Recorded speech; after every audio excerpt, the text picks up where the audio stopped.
ہماری اسکرین پر جو آپ یہ ہار دیکھ رہے ہیں، نہ یہ گلاب کے پھول ہیں، نہ یہ کلیوں کے ہار ہیں، یہ گوشت کے ہار ہیں جسے سکھایا جا رہا ہے۔ جی ہاں، یہ ملتان میں جو گوشت ہے اس کو خانہ بدوشوں کی جانب سے ایک لمبے عرصے کے لیے محفوظ بنایا جاتا ہے تاکہ وہ کافی عرصے تک اس گوشت کو کھا سکیں۔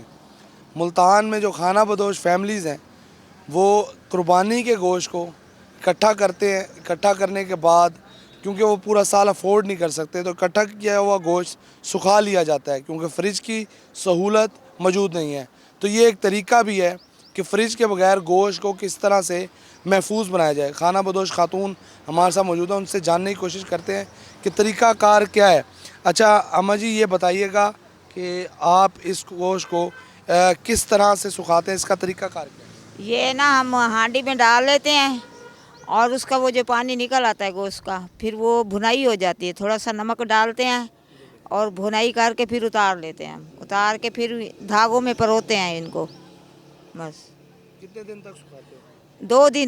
2 3 دن سوکھتا ہے۔ جب بالکل سوکھ جاتا ہے پھر ہم اتار کے باندھ کے رکھ دیتے ہیں، پھر جب دل کرتا ہے پھر پکا لیتے ہیں۔ کتنے دن تک چل جاتا ہے؟ یہ مہینہ 15 دن چل ہی جاتا ہے۔ ہاں جی بالکل، ان کا یہ کہنا ہے کہ اس گوشت کو 2 دن تک دھوپ میں سکھایا جاتا ہے۔ یہ گوشت اپنی ٹیسٹ میں اور لذت میں بھی ایک منفرد انداز رکھتا ہے، اور اس لذت سے فائدہ اٹھانے کے لیے ملتان کے جو خانہ بدوش فیملیز ہیں وہ گوشت کو سکھا رہے ہیں، اور اس کا طریقہ کار بھی انہوں نے بتایا کہ اس کو پہلے بھونا جاتا ہے، اس کے بعد اس کو لڑیوں میں پرو کر دھوپ میں رکھ دیا جاتا ہے، اور دھوپ میں 2 دن سوکھنے کے بعد یہ گوشت 30 دن تک کھایا جا سکتا ہے۔